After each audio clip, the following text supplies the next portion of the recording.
Broadcast Row for the now generation. And now a special presentation from Broadcast Row. Broadcasting live from the greatest city in the world. Wake up. It's time, people, for your morning online gathering. Hosted by Mardell. It's the Wrestling Morning Show. And it starts now.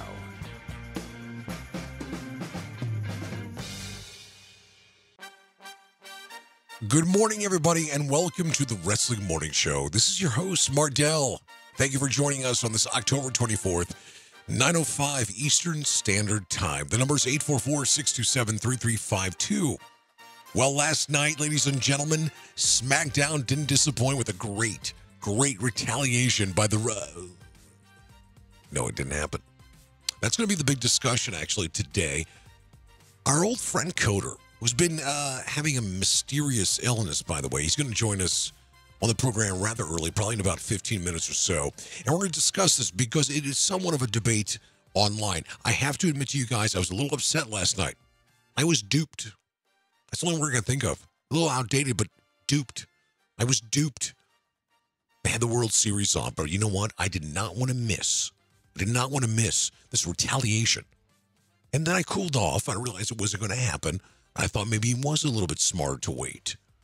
And then it hit me, okay, if they knew they were going to wait, why not have a better product last night? Because the product was okay. So many opportunities. Also, some people were missing. Nakamura, Rusev, some of these guys that could have gotten into the mix. Hell, I'd even take the Hype Bros. Maybe not the Hype Bros. Maybe if they actually fought each other, I would take that. It's the Wrestling Morning Show, 844-627-3352. I'm fired up this morning. I'm on 4 cups of coffee. And we're talking about last night. We're talking about SmackDown. Some people have their own views of what happened last night. Now, by the way, I can see every side of this. Were you excited going in? Absolutely.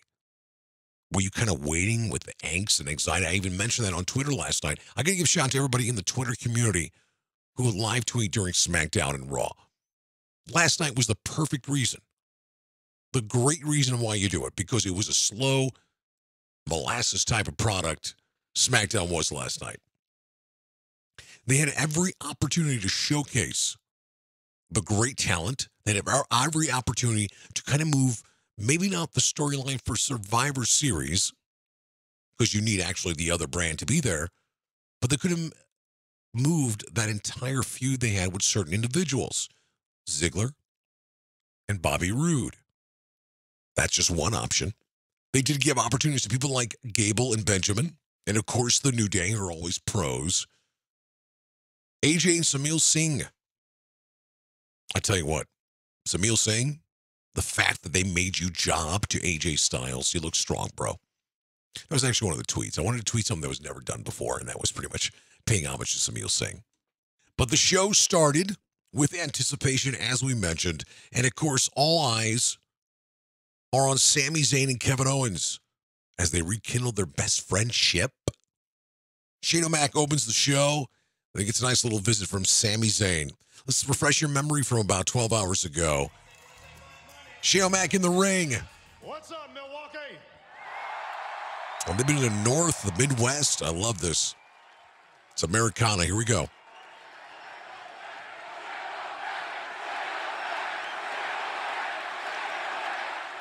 One thing that came out of last night was the kind of the tone by Shane. A little heelish. We'll get to that in a second. Wow, thank you very much. As it has to deal with Daniel Bryan.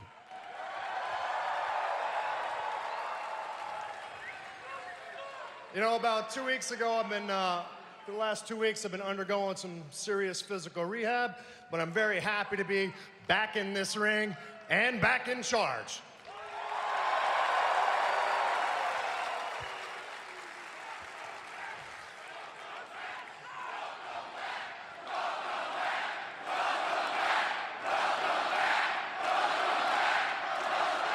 Man. As everyone knows, November 19th, the Survivor Series is fast approaching us.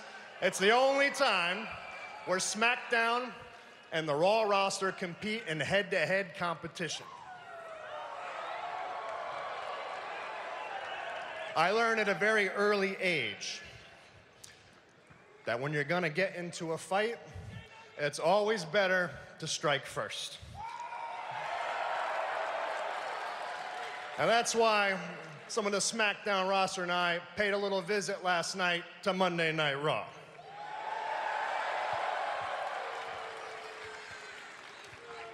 You see, when Kurt Angle desperately called us and said, you know, I'm stuck for TLC, I need an attraction for the Demon, we're just like, oh wow, that's when it all hit me. Not only were we gonna give AJ Styles, allow him to compete for the Raw brand, we were gonna let him stay for an extra night, not just for TLC, but for Monday Night Raw, because we knew exactly what we were going to do. See, Kurt should have been a little bit more weary yesterday when I surprised him in his office. And then Kurt went on and had the audacity to insult the SmackDown roster, saying that they couldn't really level up. That the SmackDown guys basically weren't as good as the Raw talent. Oh, I agree with you wholeheartedly. And what Kurt didn't know is that all of the SmackDown talent that was lying in wait was just building more and more anticipation of what was about to come down. So that's when hashtag Under Siege was unleashed.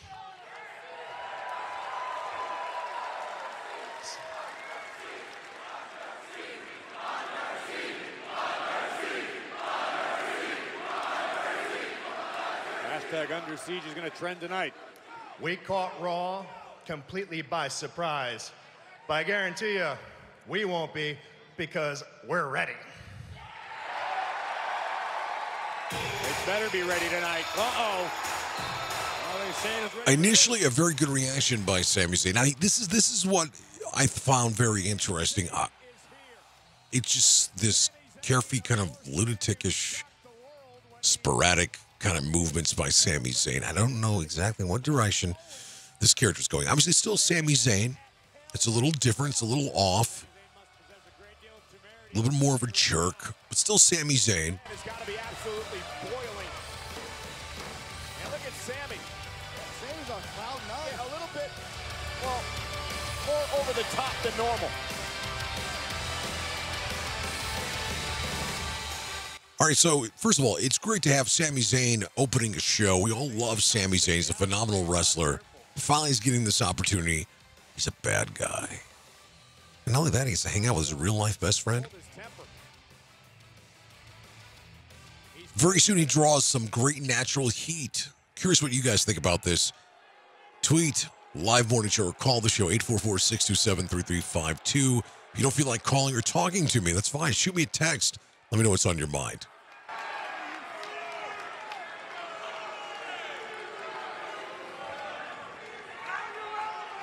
Well, firstly, hello. Shane, hello, Shane. Good to see you. Look, hey, no hard feelings about Hell in a Cell, right? Fantastic. Sammy extends his hand. Should have been takes the microphone and swats his hand. We'll deal with that another time. Listen, what you said about how you pulled Kevin Owens out of harm's way because you were concerned for his physical health? Huh? Where do you think that left me about my own physical health? Where was that? And not only could I have been seriously injured, you added insult to injury when you pulled Kevin Owens on top of me for the 1, 2, 3. So there's a lot of hard feeling. Look, Shane, you're out here right now as the commissioner of SmackDown Live. That's fine, but just know something. If you were standing here right now as Shane McMahon, the competitor, I would take you out in 1 second.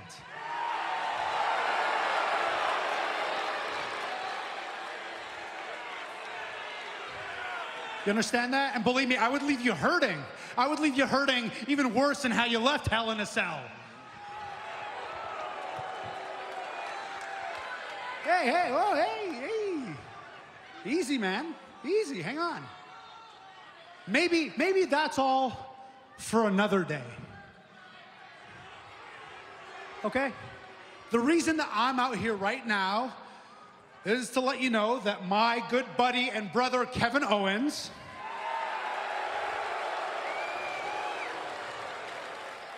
he'd appreciate that, thank you. He and I have mulled it over, and we've decided, fine, we will be a part of SmackDown Live at Survivor Series. And we will do what we do every night, and that is put the burden on our shoulders and carry the load as brave and fearless leaders, and the rest of the guys can follow. But the bottom line is, Shane, is Sammy doing a Woody Allen? What's he doing? SmackDown Live at Survivor Series. In fact, I think I would even take it up a notch and say, you need us to represent SmackDown Live at Survivor Series. Yeah, that gets a great reaction. They kind of do. Shane, you are a lot of things. Oh, yeah, you are a lot of things, but one thing you're not is a stupid man. Well, except for when you're taking one of your death-defying risks that you like to do. But the bottom line is, Shane, Kevin Owens and myself have selflessly and kindly volunteered our services for Survivor Series. Sammy's pushing his luck right now. Sammy, for you and Kevin, I don't want you representing SmackDown at Survivor Series. I don't need you to represent SmackDown at Survivor Series. But I will tell you what I am going to do, being the commissioner and having the bigger picture. Since this is the land of opportunity, I'm going to give you yet another one. Tonight, if you want to be on the Survivor Series team, all you have to do is defeat your opponent.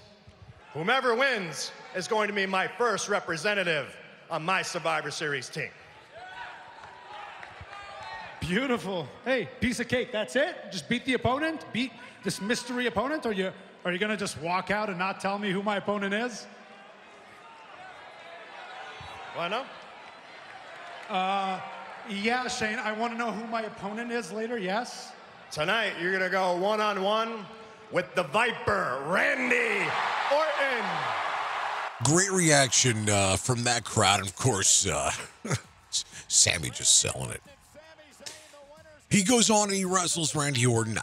Spoiler alert, if you haven't watched it yet, first of all, what are you waiting for? It's only a 2-hour show. You fast forward, you're looking at an hour and 20 minutes. Randy Orton goes over. He'll be one of the 4 men in the traditional 5-on-5 Survivor Series. SmackDown itself, as I mentioned, has been dry. It was dry last night. This entire time as we're watching SmackDown, we're assuming that this retaliation was going to happen. A lot of the roster was not there, as I mentioned. AJ Styles was there, thank God. And also there was a situation with Kevin Owens and his family. It was reported over the last couple of days. From what we know, and we really know nothing, everything's okay, because he did post on social media. I'm sure a lot of you guys already saw that. Him and his wife posted everything's okay. God, I was hoping it wasn't that viral infections going around, because we need them. So they go on to the first match. It's Gable and Benjamin versus the New Day. Still, this entire time, they're building anticipation. Something could happen. They mentioned how security is. Also, the Usos are at ringside. So they're developing this little storyline, adding another tag team, which I think is very important. They've kind of lost faith in a lot of the other guys. Now, if they knew, my biggest problem is, and I'm going to talk to Coder about this as well. He'll be on the show in a matter of moments. I'm going to talk to Coder about this, because if there was going to be no retaliation, you knew all eyes were going to be on the product. They should have developed more storylines. They should have introduced us and gone deeper in some of these characters. I refuse to have the excuse it is what it is. It just didn't happen. I completely understand if the right thing to do storyline-wise and for the product is not to invade last night. That was fine. I get that. Well, they gotta stretch it out. I get that. They got 4 weeks. Okay. You had a golden opportunity. World Series, no World Series. I don't know how many wrestling fans or baseball fans. You think people in Canada are clamoring to the television? The people in the UK are clamoring to the television to watch wrestling? No.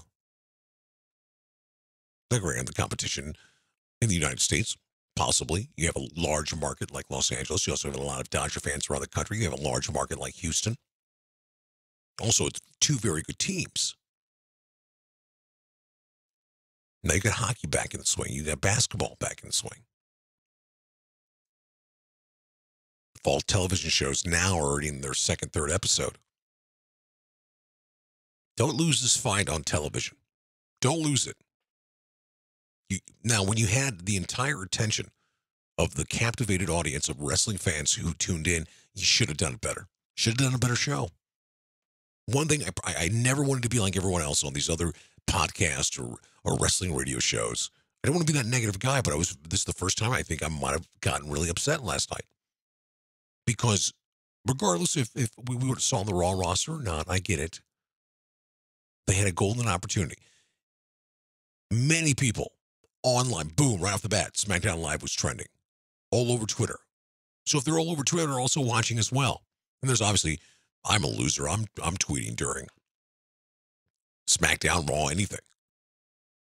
So if we got a heavy dose of people tweeting, you know there's a heavy dose of people watching. And nothing was done. One thing I did like, though, Gable and Benjamin go over. Or maybe it's Benjamin and Gable. They end up getting the victory. And so we have Sin Cara and Baron Corbin. We're going to pass on that one. AJ versus Samil Singh. Okay.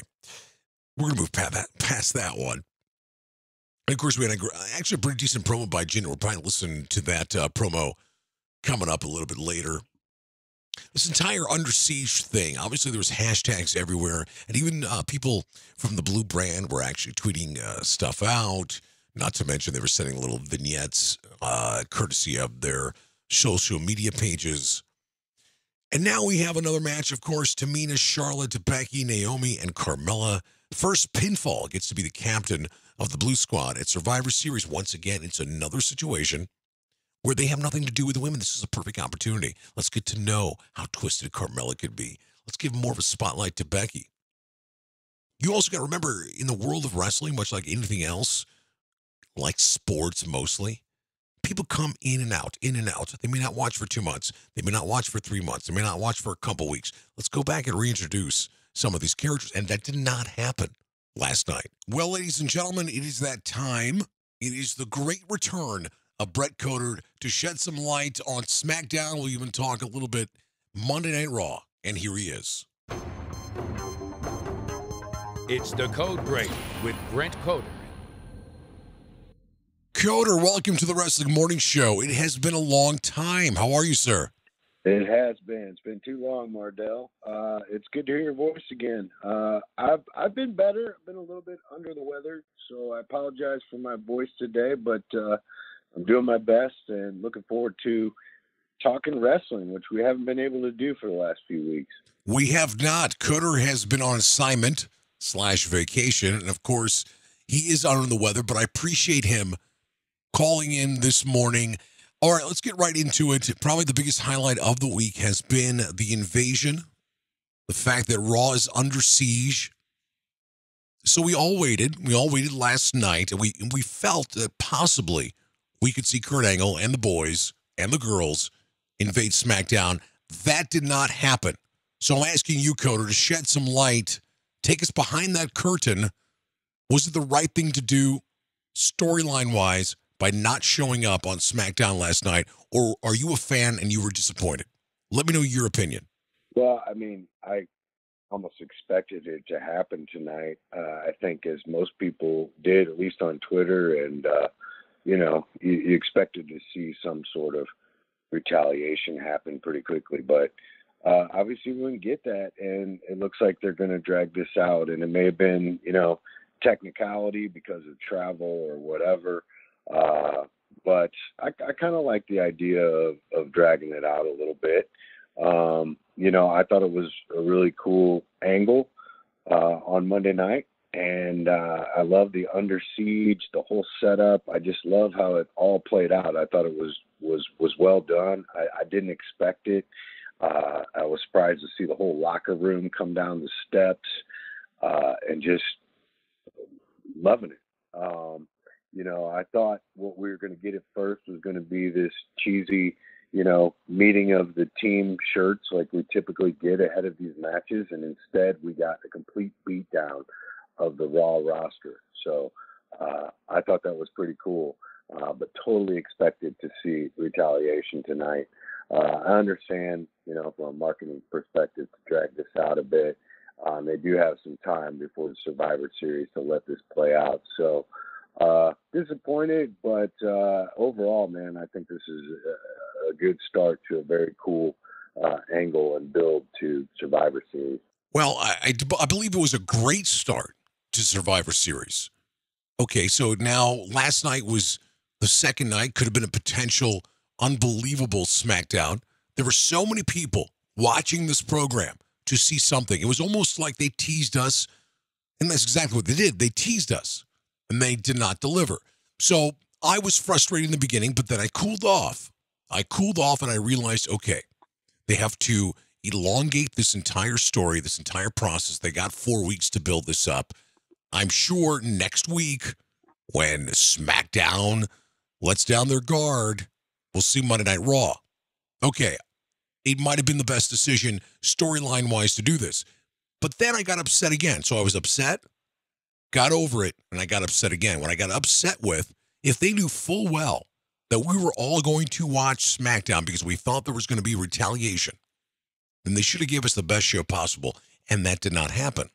Did not happen at all last night. I mean, we see Sami Zayn. Okay, that's great. It's the new Sami Zayn. We're all excited about Sami Zayn. He got to go one-on-one on the microphone with Shane O'Mac. That's always great. That takes your character to another level. We barely see Kevin Owens. We saw him backstage. We saw him a little bit with the Sami feud at the very end with Randy Orton. So we don't see the top star. Then we see AJ Styles. He's there for 2 seconds. He's taking on Samil Singh. It lasted literally 2 seconds. So I'm getting frustrated that, okay, you tricked us. You duped us. We're watching. This was the perfect opportunity to showcase more talent. Let's further the storyline between Ziggler and Bobby Roode. The tag teams. Yes, we saw a tag team event early on in the show. But that's what I was upset with. All eyes were on SmackDown last night. And I get why there was no invasion. Okay, you lured us in. My first tweet of the night was, there are so many things on television and sports related, but we got your attention. And we're going to watch. And everybody agreed online. That's what I was upset with the most, where it was a golden opportunity. We had all fans watching in anticipation. We kind of realized, and people started chatting on Twitter, and they were chatting about the fact that, okay, we're waiting. Let's go. When is this going to happen? It never happened. And I understand that. So, yes, and then I got pissed off at the very end because the show was not that good. They had every opportunity. Now, this is becoming a rant, which I want to just stop for a second. Is there any validity of what I'm saying, or am I completely burying SmackDown last night? Yeah, it's a bit over the top, but I mean, honestly, I do feel your pain. I totally expected to see that happen tonight. So, I'm a little disappointed myself. I don't think it's the end of the world, though, and I think we're going to see this play out, and it's going to come.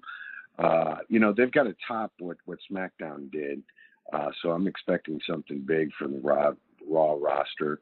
I was a little disappointed in the show myself. It wasn't that great. You're right. There was room to elevate, other people, which just didn't happen. I will tell you, though, I enjoyed Sami Zayn's promo and thought it was potentially one of his best, at least in the WWE that I've heard in a long time. And you can tell that, this new heel character that he's got is really clicking. And, you know, him and Shane were both great in their promo, and Zayn's match was entertaining. So, I mean, this was his show tonight, and a chance for him to shine, which he hasn't had in a while. And so I did enjoy that much of it. Okay. Well, let's go and just kind of run down some of the stuff that occurred on SmackDown last night. What I'm getting frustrated with, and I don't want to take this bitter tone, and I think it's too late for that, is they had every opportunity. They had every fan watching in anticipation for 2 hours and nothing happened, which gets utterly frustrating. So let's talk about what went on. Some things, obviously Shane opened. We talked about that, him and Sammy. Sammy did a great job with his promo. We also had Gable Benjamin and New Day. Of course, Usos were at ringside. The Fashion Dogs, for me, just completely, I think they've jumped the shark, in my opinion. I'm curious what you think about the Fashion Dogs, the Fashion Files. This used to be one of the highlights for me, and now it's kind of jumped the shark. Your opinion? Yeah, man, I think I'm with you here. The Fashion Files has just gotten tired. It just seems like the same jokes in a different time period or different movie set. And, yeah, I mean, I don't know where it all ends. I'd rather see these guys doing more in the ring and really being fully developed, you know, superstars or wrestlers because we've really just seen, you know, these acting segments which have now grown tired.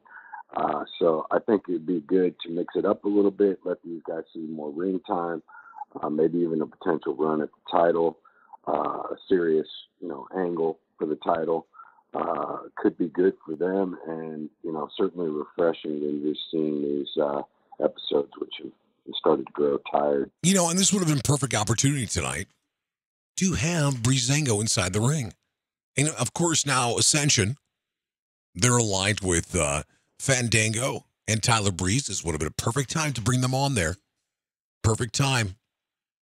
But I tell you what, though, right now we have a quick little sponsor. Hello, wrestling fans. This is Mardell, the host of the Wrestling Morning Show. Did you feel duped last night? If so, call 844-627-3352.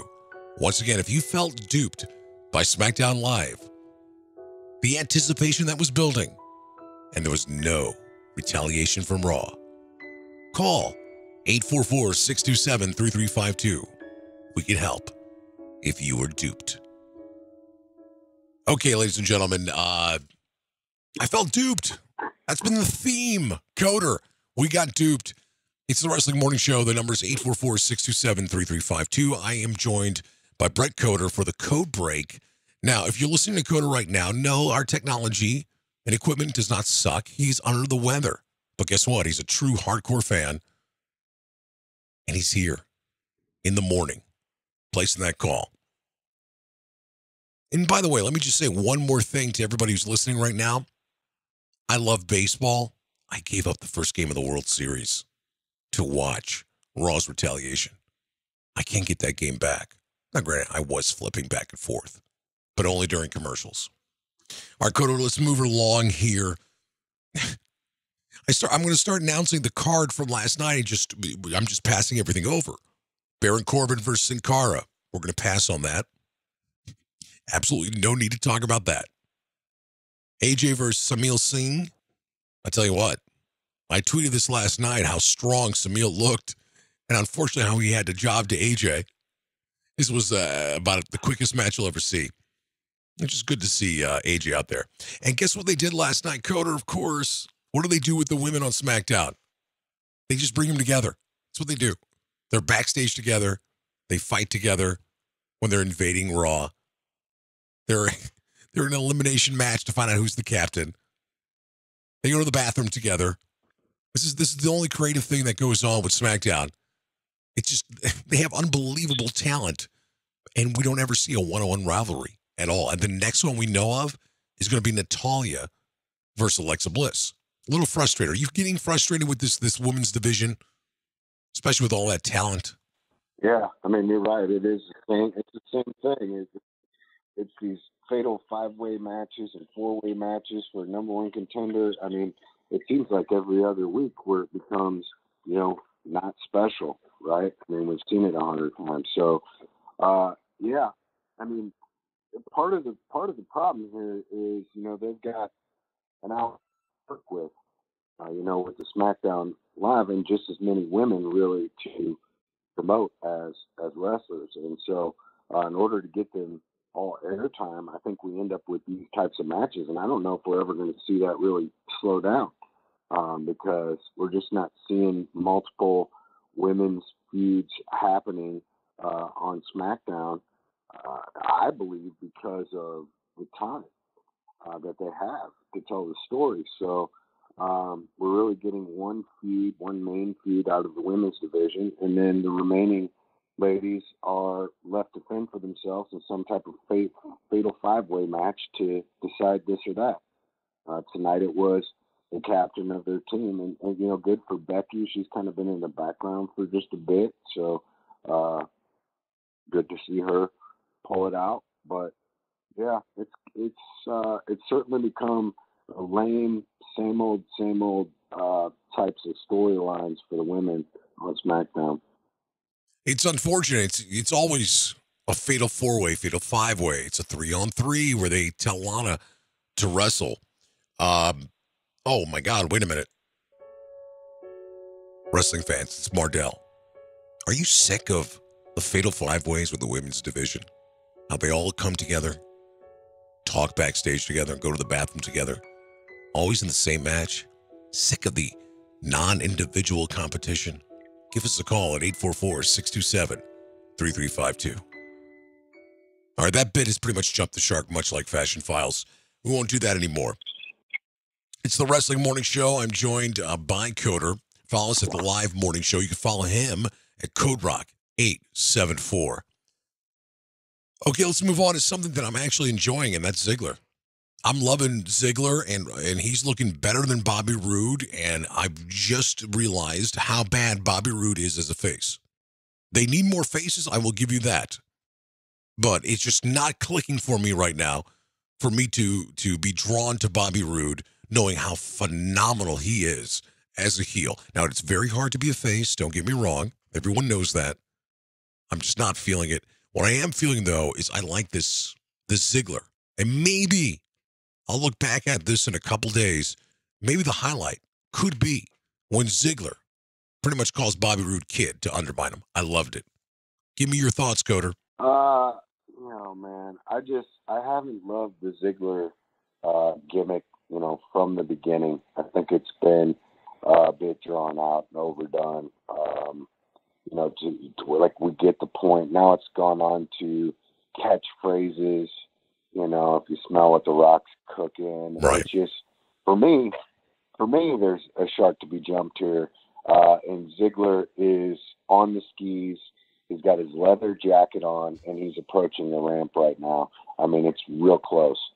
So I don't know where he goes with this. I know you're digging it. Maybe some people out there are. I'm not really feeling it. I totally agree with you on Roode. I think we talked about this before. Like, he's just a natural heel and so good at it.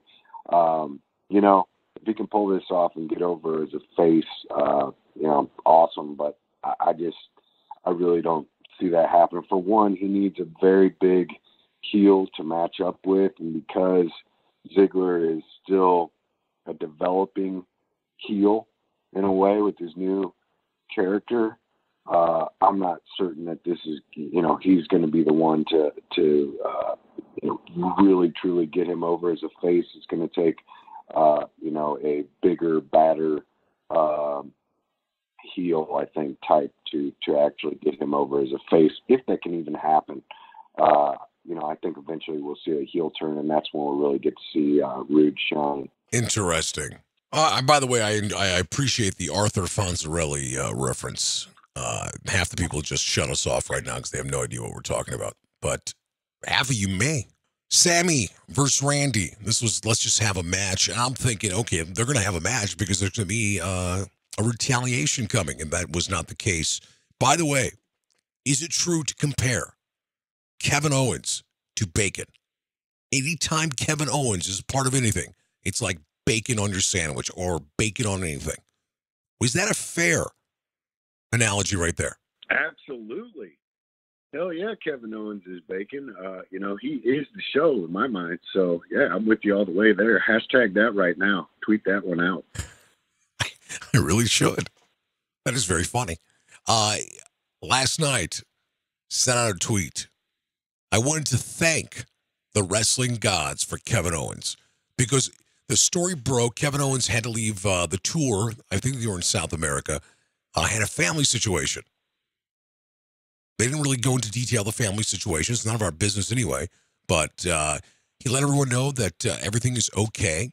And there was also a question mark, was he going to show up? And because he was not at the Under Siege invasion last night, but he was there, got an unbelievable pop from the crowd. Kevin Owens, him and AJ are SmackDown, without a doubt. So thank God for Kevin Owens. And it hit me last night. Kevin Owens, he's bacon. And we can't even call him Kevin Bacon Owens. So let's move on from that. This was pretty much SmackDown for me. I think we covered everything. There's really nothing to cover. So I'm going to just leave that by saying that we got duped. We don't need a little melodramatic background music. We got duped. They did not give us the best show they possibly can. And it's frustrating because all eyes were on SmackDown. They could have done anything. They could have given us an unbelievable 20-minute match. They could have done some great promo work. It just did not occur. So, especially when I had to watch baseball last night. Anyway, let me just, a couple things I want to point out to you from Raw, since we did not have a chance to talk. How good is Elias getting? Are you a fan? Has he won you over yet? No. Okay. It's just the same thing every week, man. I thought it got really cheesy with the whole Jason Jordan thing on the pay-per-view, throwing a salad on him, whatever. I just don't think he's a great in-ring performer. And I think listen, I don't hate Elias. I think he's got strong potential with what he's got going. I just think it's grown a little bit tired. Time to, switch it up a little bit. I actually believe he's a probably pretty good guitar player and singer in real life. Obviously, we're not going to see that. And maybe when he becomes, a face or elevates a little bit from this level, we'll see some of that. I'm hoping that's where this goes because this has just gotten entirely old in my mind. I know you're loving it. There's people that love him, but it's when I go grab another beer. Okay. I'm enjoying Elias. You have your own opinion about this. I love this slow process on being a heel. Not only that, I think his promos now, they're giving him more words to say. It's not as redundant as you think. And more importantly, we completely forget that Jason Jordan could wrestle. We don't even talk about that anymore. It's kind of upsetting. Jason Jordan's a phenomenal wrestler. We don't know where this gimmick is going. They kind of forgot about him. Hey, this is your dad. I know you grew up, you thought your father was your dad, but it's not. It's actually Kurt Angle. They kind of gave up on that whole storyline. It seems like it's put it on the back burner because they're worried about other things. And in the meantime, he had some unbelievable matches with some top-level superstars, and he's continuing doing great. Not only that, he made Elias look decent in the ring. Time will tell. We'll see how this goes. But I think both these guys have an unbelievable future ahead of them. Let's talk about one of our favorite people, Paul E. Heyman. There are times where Paul E. will be on the show, and he sometimes gets redundant for what he says, but I thought he was awesome. It was a classic Paul Heyman promo. Rarely does he do a bad job. The only criticism sometimes, it does become redundant with Paul's promos, especially when we see him a lot. We have not seen him a lot. We missed Paul Heyman. He shows up and gives one of the best promos that I've heard him do in months. Yeah, I loved it, man. Always love a good Paul Lee promo, man. Yeah, he was on the undisputed, promo king, as he spelled out last night. If you want to talk smack, he can talk smack. He can talk up other guys and really build any match that Brock Lesnar's in or anybody on earth is in, because he certainly does. Not only is he there for Brock and has built Brock, to what he is in WWE. Not that he didn't do a lot of that himself, but he also is a big part of building, his competitors, like he said, with Strowman and, Samoa Joe and, everybody he's faced. So, that really goes a long way for the roster. It also elevates Brock, and he's just exceptional. There's no one like him that can do what he does. Unbelievable. Yes, he was awesome last night. The crowd ate it up. And just when you think you've heard everything come out of Paul's mouth, he surprises you. Now, from Raw, obviously, Sheamus, Cesaro, Miz take on Dean, Seth, and of course, AJ Styles, who travels all the way to be there. He was at the pay-per-view the night before. He was on Raw. He was on SmackDown. All right, I'm going to give you a couple rivalries, and that match was phenomenal, by the way. It lasted almost 40 minutes, and it also made me realize, and I had this debate with somebody on Twitter, he is probably the greatest 40-year-old or older that has ever wrestled. And what I mean by that, obviously, is anybody who's been 40 or older, nobody has ever wrestled as good as AJ Styles. Not only is he the best 40-year-old wrestler I've ever seen, but he may be the best wrestler in the world, which is great. Is that better, the fact that it's AJ Styles, or is it a sad state in professional wrestling? But Coder, I'm not trying to put you on the spot, but if you rack your brain for a second, you think about that. If you're listening, you think about that. I'm going to run down some of the information for the show, and when I get back to Coder, I'm going to ask him, is there anybody in their 40s that's ever wrestled at the level of AJ Styles? So you think about that, Coder. We stream live on Twitter at Live Morning Show. Facebook, The Wrestling Morning Show. All information you need, go to the website, thewrestlingmorningshow.com. And when this show goes off the air, we edit it, take out the stupid parts, take out some of the commercials. It's available in podcast form in iTunes, Google Play, Spreaker, Stitcher, SoundCloud, YouTube, and iHeartRadio. And, of course, we do the show every Tuesday and Wednesday, 9 a.m. Eastern. Of course, always stay tuned as we make announcements about special shows. The number is not only the call line, but the text line, 844-627-3352. A big shout-out to Rhino718. I know he pays attention to the show, so thank you, Rhino. I'm here on the program with Coder. Follow him at CodeRock874. I just asked him a question. So, Coder, you're up. Tell me that there has not been anybody, unless you could actually stump this question. Go ahead. I mean, there's a few people that come to mind, and I'm not certain exactly, that they, were maybe at the pinnacle of their career like AJ, but they were certainly pretty solid wrestlers at age 40. And also, you got Orton and Cena approaching very closely, and I imagine. Well, let me correct you. But of the past, okay, Ric Flair, yes, and The Undertaker certainly come to mind as people who could still dish it out at 40 years old in the ring, and potentially even the best on a roster at that age. Those were the only two people that came to mind. Ric Flair still had it in the ring and on the microphone, and Undertaker at age 40. That was it. People also wanted to debate Shawn Michaels. Shawn Michaels could go down as the greatest in-ring performer of all time. But you have to remember, he retired at 44, so you remember 40, 41. It was tough for Shawn. It wasn't the same heartbreak kid, the sexy boy that we know. Now, also, Cena is actually 40 years old. Brock Lesnar is actually 40 years old. And Randy's 38. So, I mean, we're talking about inside that ring. And granted, Undertaker, more of a brawler. Flair could definitely go in the ring. He does not get enough credit for being a very good in-ring performer. Definitely had the mic skills at age 40. So, yeah, I mean, AJ Styles, who could say they're the very best inside the ring at age 40? And without a doubt, for anybody who's 40 or older, I don't think I've seen anybody wrestle as good as him. So we're going to move on from that. That was just a question I wanted to ask you for the last couple of days.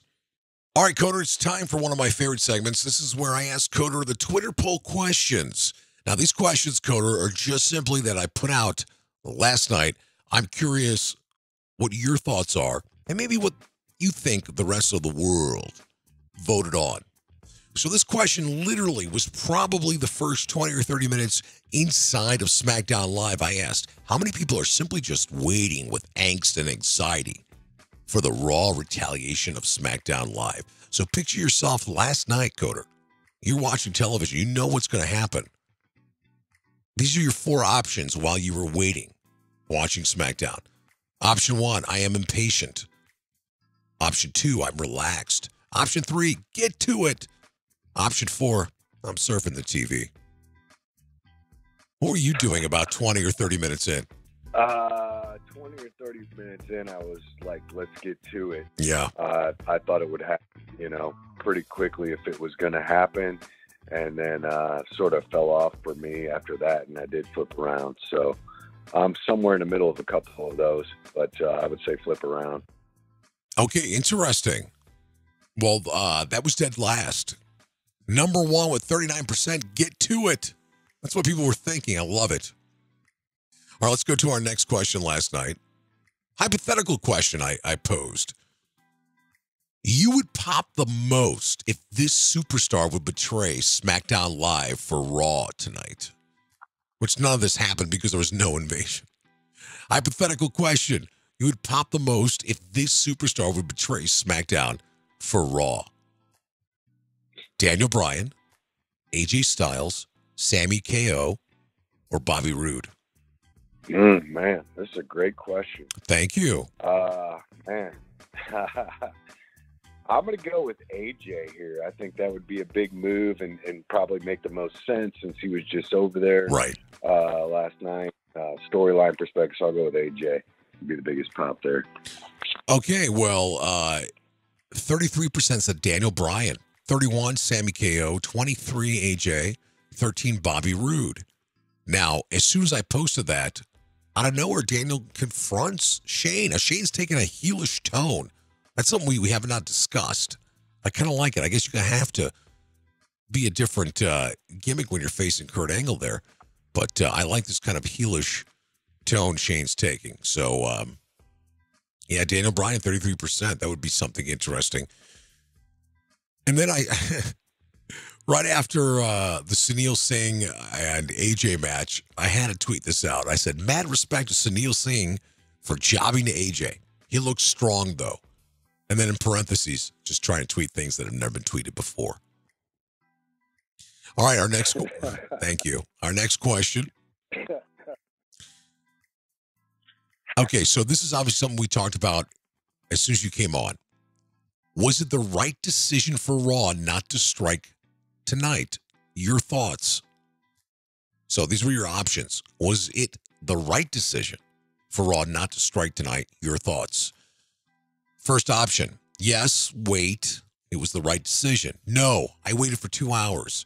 As a fan, I'm pissed. Also, as a fan, I understand. 4 options. Yes, wait, it was the right decision. No, I waited for 2 hours. As a fan, I'm pissed.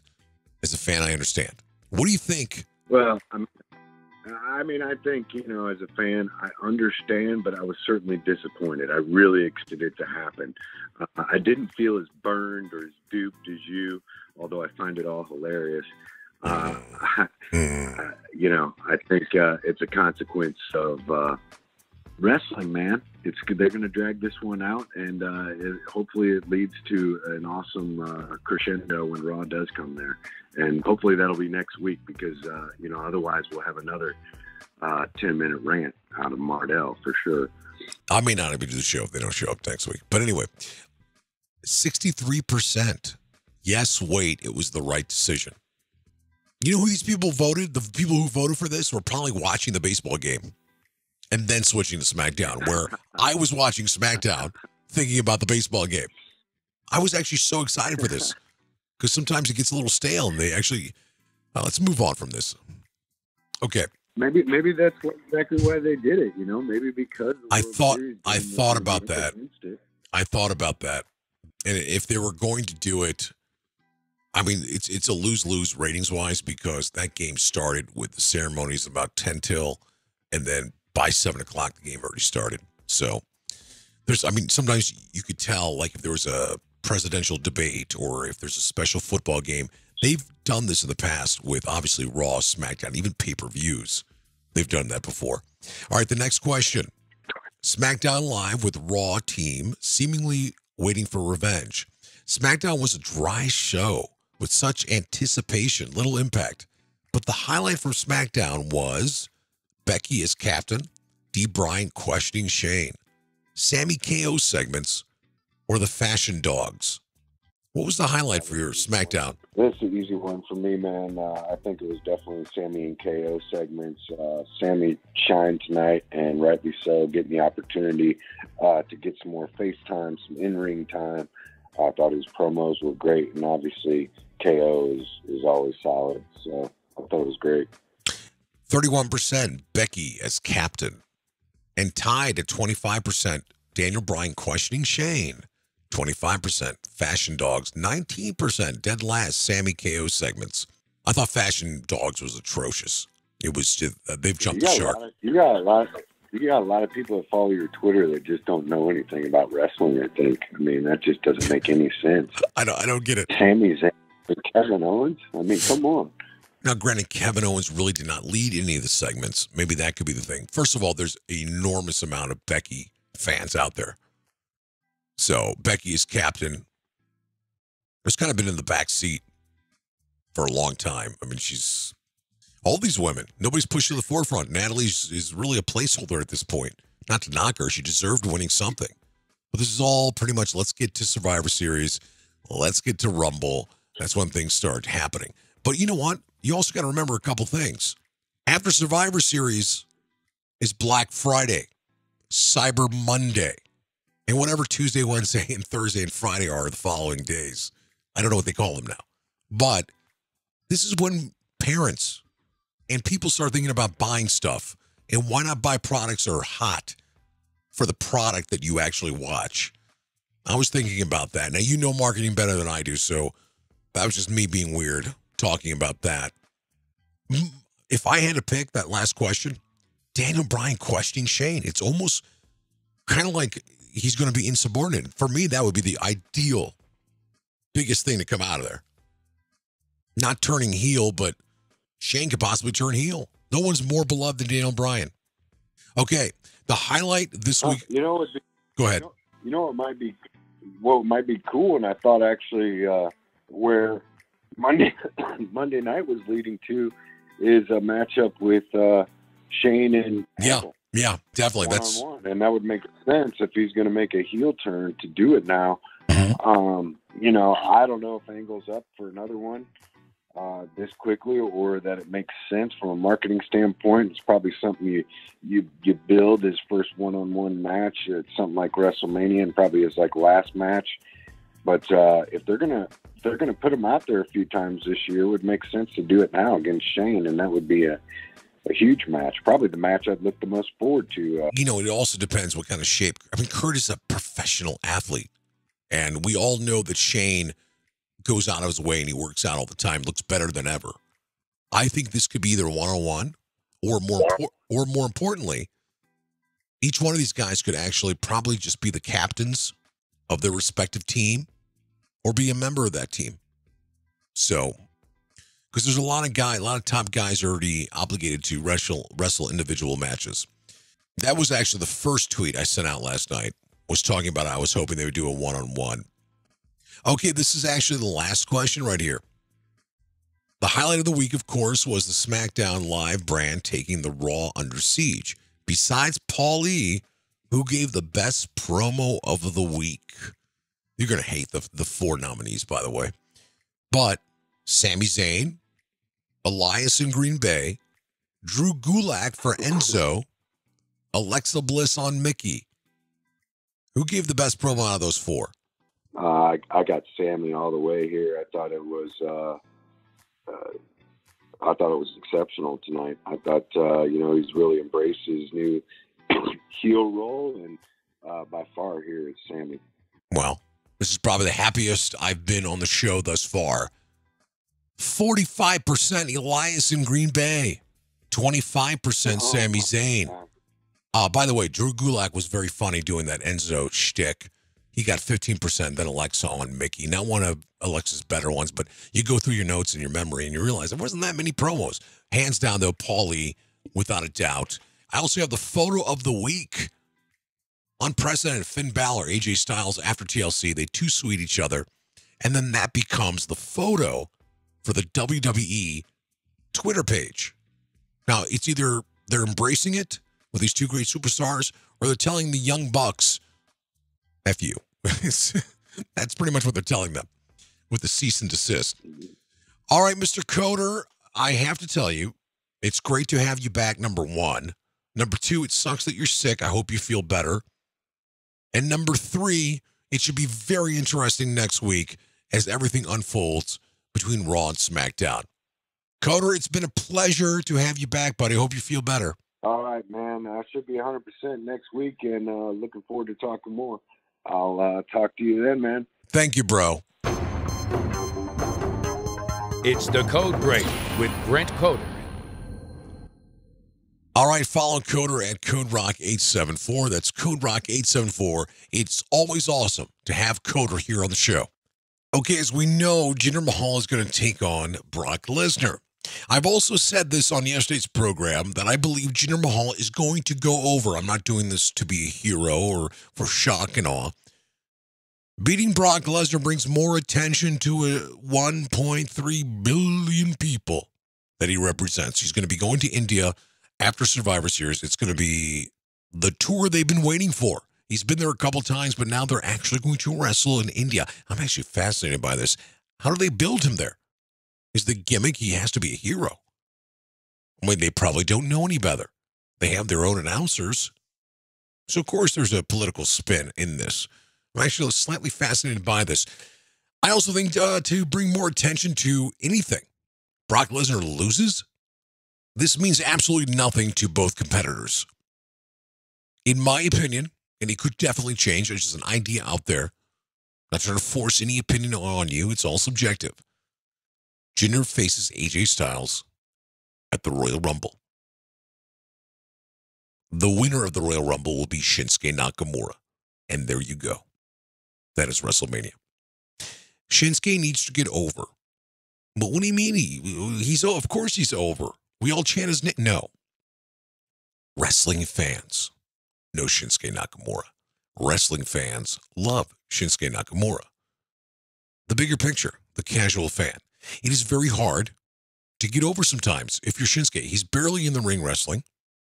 Obviously, English is his second language. It's very hard to cut a promo. And obviously, you get over by those two ways. You're phenomenal on the mic. You're phenomenal in the ring. If you could do both, well, you're a superstar. AJ Styles could make Nakamura look unbelievable and win some of these fans over. A casual fan will watch WrestleMania. They'll go somewhere and watch WrestleMania at a friend's house. Maybe they'll even subscribe during WrestleMania season. That's when maybe they might start watching Raw or SmackDown again. And really, I think Shinsuke obviously works well. Every hardcore wrestling fan will be extremely excited about this. This will also get attention overseas in Asia. Not to mention a casual fan that maybe used to watch AJ Styles on TNA or knows of AJ Styles, but then more importantly, if you took two men you had no idea and you never watched wrestling, you will fall in love with both of them simply by the way they perform inside that ring. That is why Shinsuke needs to get over. And the only person that can do that is AJ Styles. But having said that, Brock Lesnar now. I am a firm believer that I thought Roman Reigns was going to take on Brock at Mania. Maybe things change. I don't think the Shield is going to go that long. It's going to be a nice short run. Sell some merch, at least till Christmas. Call it a day. Brock takes on Jinder. It's a win-win for both men. There's no lose-lose for either of these guys. But let's go ahead. Anytime we have a Jinder moment, we like to play it. So here is Jinder responding to Paul Heyman's unbelievable promo, by the way.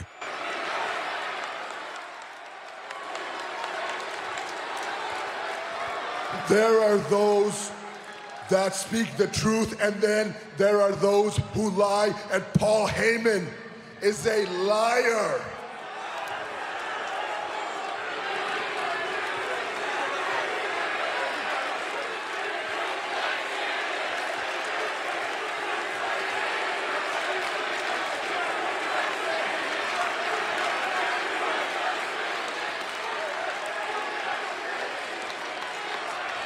Now, unlike that used car salesman, Paul Heyman, I will tell you the truth. Everything that I have in the WWE, I have earned. I started at the bottom, and now I am the most powerful man in the entire WWE. I have dominated Randy Orton. I have out-wrestled Shinsuke Nakamura. Yet you people don't give me the same respect, the same level of respect that I get from the 1.3 billion people of the great nation of India.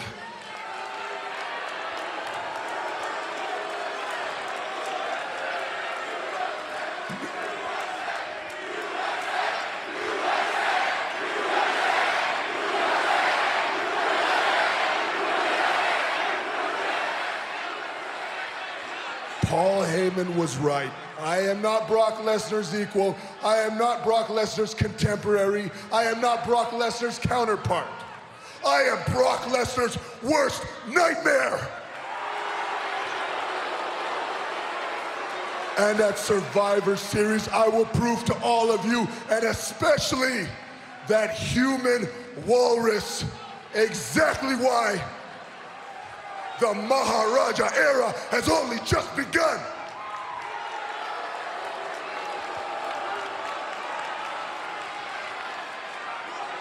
As for tonight, my loyal brother, Sunil Singh, will face the phenomenal AJ Styles. Not only... I don't think the Maharaja was finished addressing people. So what? So obviously AJ comes out, some Eagle Singh, unbelievable 30-second match. So they're just taking their time. They're taking their time right now. You know, it's unfortunate because I'm a firm believer. If you're not happy with the product, you don't have to watch. You know, I'm always going to watch wrestling. It's been part of my life for decades. But there's times where I do get frustrated in this tone of the show. And if you guys listen to the program, I normally don't take this type of tone, but I had to tonight. Just got a little frustrated. Maybe it's a bad day. Actually, no, it was a pretty decent day.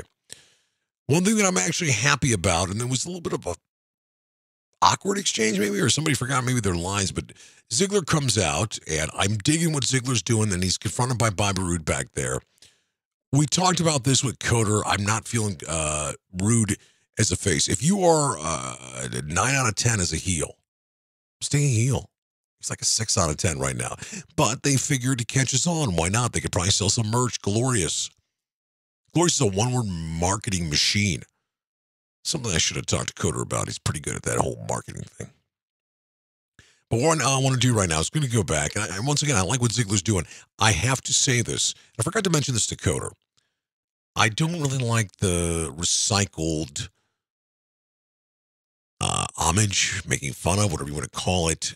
Now, obviously, Ziggler's a huge wrestling fan, so it's definitely not making fun of anybody. Paying homage, I guess, and there's a little level of respect that he has. It's not really that I enjoy that. I don't think it's funny at all. It's kind of quite stupid, but I love those jabs he always gives. It's almost cringeworthy when he comes out and does an impression, I guess. But those jabs, those shoots, I do like that. Let's go ahead and listen to Mr. Ziggler. I think he's got something with this. Here's Miss Renee Young. SmackDown. Time for our interview. I'm just kidding. My interview. Listen, Renee.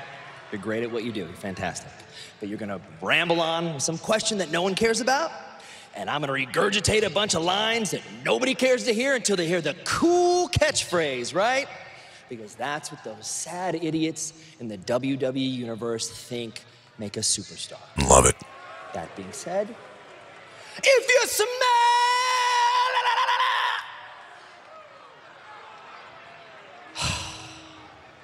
How about this for a catchphrase? I told you so. Bobby Roode is nothing but an entrance. Told you so. Bobby Roode is nothing but a fraud. Told you so. Bobby Roode couldn't hang with the greatest in-ring performer in WWE history. I told you so. If you're all happy or you're all sad, it doesn't matter. Last week, no one listened, but last week, I beat Bobby Roode.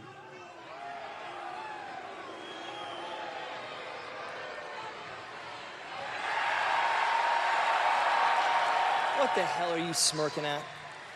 Oh, I get it. You were in the same group of people who beat the hell out of everyone on Raw, so you think we're boys now? You think we're friends? I don't even use the F word, bro. No thanks.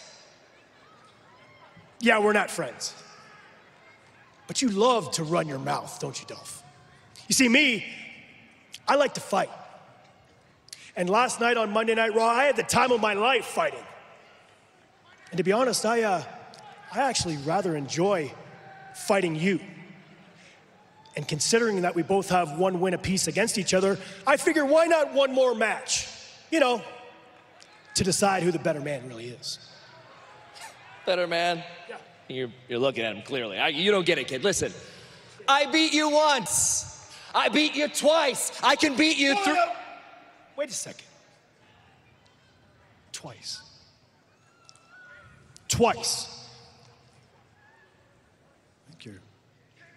I think you're onto something there. That's a great idea.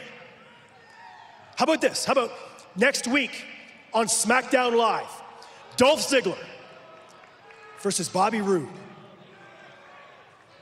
in a 2 out of 3 falls match.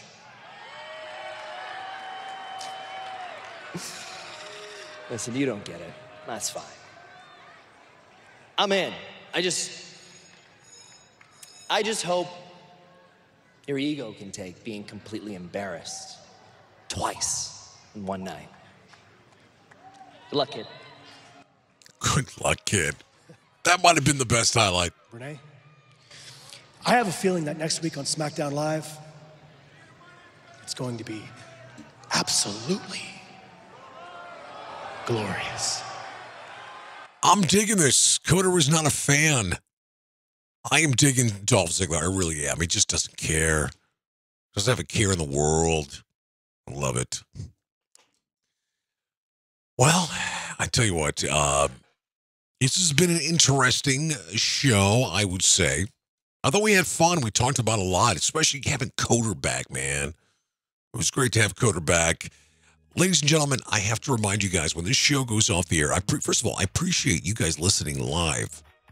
You know, it's annoying sometimes when you got to wake up early and nobody listens, but you guys do listen live. If you listen live, thank you so much. This is why this show was created. For you guys on the go, at work, in the gym, if you do that thing, at school, wherever you're going to, you could listen to us. Subscribe to the podcast, ladies and gentlemen. It's up on the Twitter feed. This goes into podcast form, but you're not regulated to just iTunes. It's available on iTunes, Google Play, Spreaker, Stitcher, SoundCloud, everything with an S, YouTube, iHeartRadio. Any information you guys need about this program, go to thewrestlingmorningshow.com. We always stream live on Facebook at The Wrestling Morning Show. Our Twitter handle is Live Morning Show. I want to thank everybody at Broadcast Row, the network that provides this program. The Wrestling Morning Show, everybody behind the scenes. Of course, I want to thank Coder. I also want to thank all the listeners out there. Thank you. All the good people, the good brothers, the good sisters on Twitter that make wrestling a little bit more interesting and fun. For everybody listening around the world, thank you and be good.